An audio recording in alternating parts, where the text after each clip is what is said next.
چھتے کہ وہ مومن ہو، اس کا یہ عقیدہ ہے کہ شہید، یار اس میں تھکی ہوئی آواز نہیں آنی چاہیے نا، شہید زندہ ہے، لاؤڈلی بولنا ہے، شہید زندہ ہے۔ اب ذرا شہادت کے مراتب، مناسب اور شہادت کی ریزنز کو اگر چیک کیا جائے تو شہادت کا سبب کیا ہے؟ شہادت کہتے کس کو ہے؟ شہادت ملتی کب ہے؟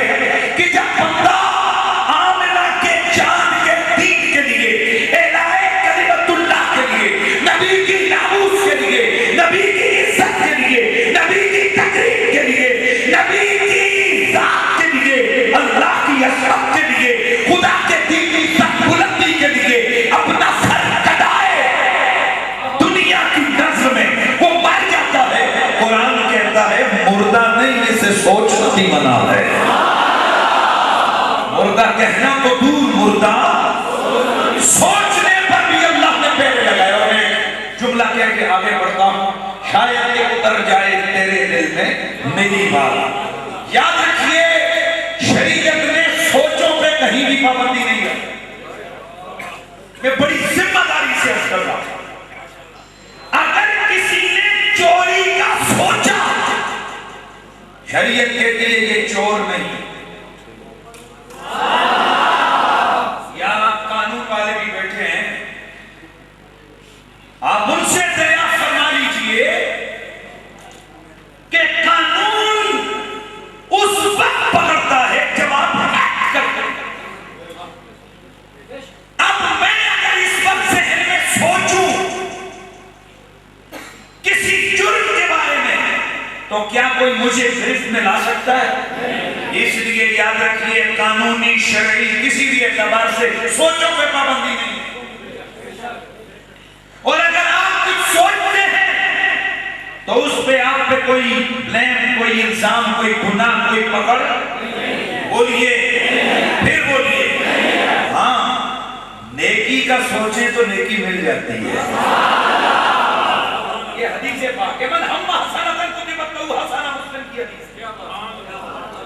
آقا فرماتے ہیں جس نے نیکی کا سوچا اس کے لیے نیکی لکھ دی جاتی ہے، اور من عمل بہا، جس نے عمل کیا اس کے لیے 10 لکھی جاتی ہے۔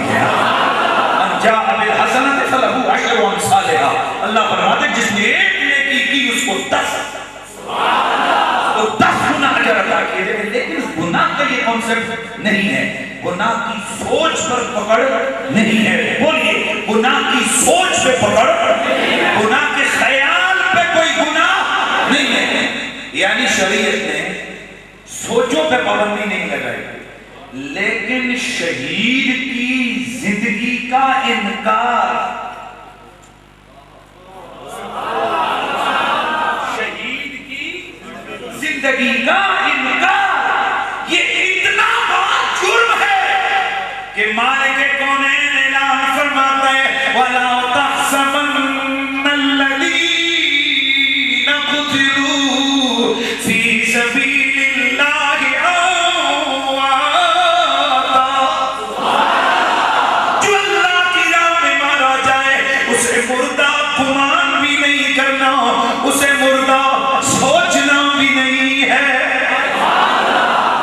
غور کیجئے، شہید کی زندگی کا انکار اتنا بڑا جرم ہے کہ میرے مالک نے اس کی سوچ پر بھی پابندی لگا دی ہے۔ توجہ ہے نا؟ باقی کوئی گناہ کرے گا سوچ پہ پابندی نہیں، لیکن شہید کی زندگی کا انکار اتنا بڑا جرم ہے کہ مالک نے سوچ پہ بھی پہرے رکھا، مالک نے سوچ پہ بھی پابندی لگا دی کہ شہید کو مردہ سوچنا بھی نہیں ہے۔ تو میں تھوڑی سی دعوت فکر دوں گا، ماشاءاللہ اہل علم ہے، میں کوئی آج سے 100 سال پرانے مجمع سے خطاب نہیں کر رہا، میں آج کے پڑھے لکھے اور ماشاءاللہ کشمیر میں باقی خطے کے مقابلے میں جناب پڑھے لکھے لوگوں کا ریشو زیادہ ہے، اور چہرے بتا رہے ہیں کہ آپ پڑھے لکھے ہو، بات آپ تک پہنچ رہی ہے، آپ سن رہے ہیں، آپ سمجھ رہے ہیں، اور جس تک میرا میسج لاسٹ میسج پہنچے وہ دلیل ذرا سنیے، اگر وزن ہو تو لے جاؤ، وزن نہ ہو اٹھا کے پھینک دینا، میں خود اس کو اپنے پاس لے کے واپس چلا جاؤں گا۔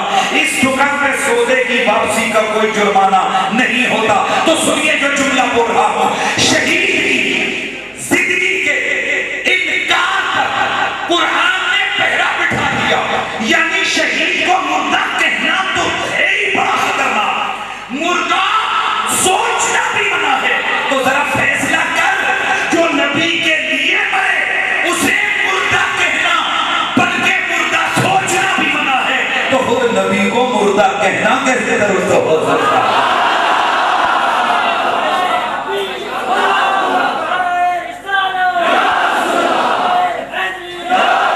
تو میں عرض کر رہا تھا کہ ہمارا قرآن و سنت سے مستنبط یہ عقیدہ ہے کہ اللہ کا ہر نبی زندہ ہے، اور حدیث حسن، حدیث مقبول، میرے رسول نے فرمایا کہ اللہ کا نبی قبر میں زندہ ہوتا ہے، فنبی اللہ حی یرزق، اللہ اسے قبر میں رزق بھی عطا فرماتا ہے۔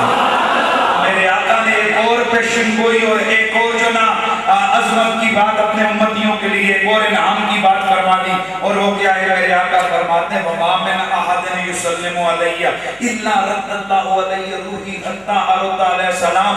میرے دنیا سے وصال کرنے کے بعد بھی یہ نہ سمجھنا کہ مجھے خبر نہیں ہوتی، میرا کوئی سبھی امتی جو مجھ پہ سلام بھیجتا ہے، میرا رب مجھے ادھر متوجہ کرتا ہے، میں سلام والے کے سلام کا جواب نہیں دے دیتا۔